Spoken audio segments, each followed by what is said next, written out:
Bhajanlal cabinet में मंत्री किरोड़ीलाल मीणा ने अपने पद से इस्तीफा दे दिया है। गुरुवार सुबह यानी कि आज जयपुर में आयोजित एक कार्यक्रम में उन्होंने खुद इस बात का ऐलान कर दिया। किरोड़ीलाल मीणा ने साफ किया कि सीएम ने उन्हें इस्तीफा देने से इनकार किया था, लेकिन वो इस्तीफा दे रहे हैं।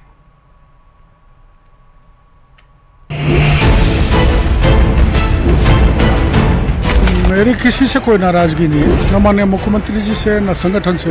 मेरी खुद अपने आप से नाराजगी है। मंत्री पद से इस्तीफा दे दिया है।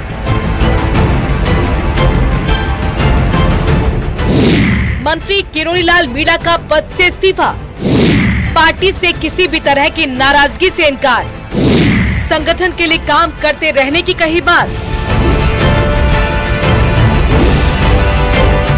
लंबे वक्त से चल रहे कयासों के दौर पर आखिरकार विराम लग ही गया। किरोड़ीलाल मीणा ने पद से इस्तीफा दे दिया। हालांकि वो संगठन के लिए काम करते रहने की बात कह रहे हैं। किरोड़ीलाल मीणा के मुताबिक उन्होंने पद मांगने के लिए इस्तीफा नहीं दिया है। उन्होंने साफ किया है कि इस्तीफे के पीछे पार्टी से नाराजगी वजह नहीं है। मेरी किसी से कोई नाराजगी नहीं है, न माननीय मुख्यमंत्री जी से न संगठन से। मेरी खुद अपने आप से नाराजगी है कि जो देश के प्रधानमंत्री हमारे संगठन चाहते थे, विशेषकर पूर्वी राजस्थान की सीटों को जिताने का, उसमें से हम 3 महत्वपूर्ण चुनाव को हार गए, जिनकी मुझे जिम्मेदारी दी थी। तो आपको ध्यान है, मैंने उस समय घोषणा की थी कि अगर हम सीट हार गए तो मैं मंत्री पद से इस्तीफा दे दूंगा। इसलिए मैंने मंत्री पद से इस्तीफा दे दिया है। जयपुर में एक कार्यक्रम के दौरान किरोड़ीलाल मीणा ने इस्तीफे का ऐलान किया। हालांकि ऐसी जानकारी मिल रही है कि वो पहले ही इस्तीफा दे चुके थे और यही वजह है कि वो पिछले दिनों हुई सरकार की अहम बैठकों में शामिल नहीं हुए। अपने इस्तीफे के ऐलान के बाद उन्होंने सोशल मीडिया पर एक पोस्ट किया, जिसमें एक बार फिर वही बात लिखी गई थी कि प्राण जाए पर वचन ना जाए। बता दें कि ऐसा ही एक ट्वीट 4 जून को चुनाव नतीजों के दौरान भी किया गया था, जिसके बाद से ही उनके इस्तीफे के कयास लगाए जा रहे थे। मैंने इस्तीफा दे दिया तो मेरा नैतिक रूप से मैं वहाँ जा नहीं सकता। और मुख्यमंत्री जी को भी मैं मिला था। मुख्यमंत्री जी ने बड़े आदर पूर्वक मेरे को कहा था, नहीं आपका इस्तीफा स्वीकार नहीं करेंगे।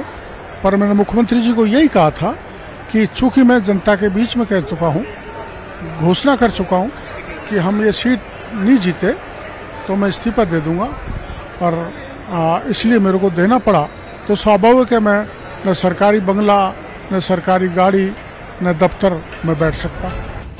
काफी दिन पहले से ये देखा जा रहा था कि किरोड़ीलाल मीणा सरकारी सुविधाओं का इस्तेमाल नहीं कर रहे थे। इतना ही नहीं, किरोड़ीलाल मीणा ने सचिवालय स्थित कृषि विभाग के दफ्तर भी जाना छोड़ दिया था।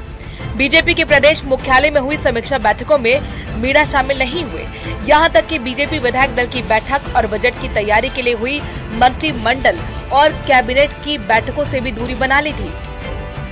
देश के प्रधानमंत्री जी ने मुक्का मार के उनको कह दिया, जिम्मेदारी दे दी, तो वो तंज कस रहे थे कि मुझे जिम्मेदारी दी है, ये सीटें नहीं आएंगी तो मैं जिम्मेदारी लूंगा और मैं इस्तीफा दूंगा।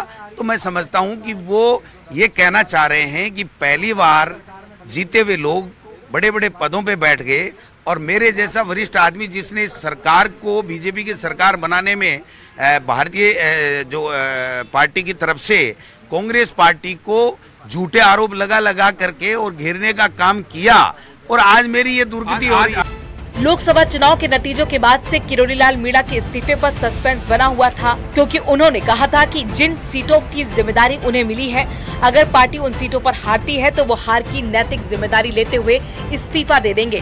बहरहाल किरोड़ीलाल मीणा के इस्तीफे के बाद से पार्टी में गहमा गहमी है। अब देखना होगा कि इस कदम के बाद किरोड़ीलाल मीणा की अगली रणनीति क्या होगी। जयपुर से न्यूज़ 18 के लिए रोशन शर्मा की रिपोर्ट।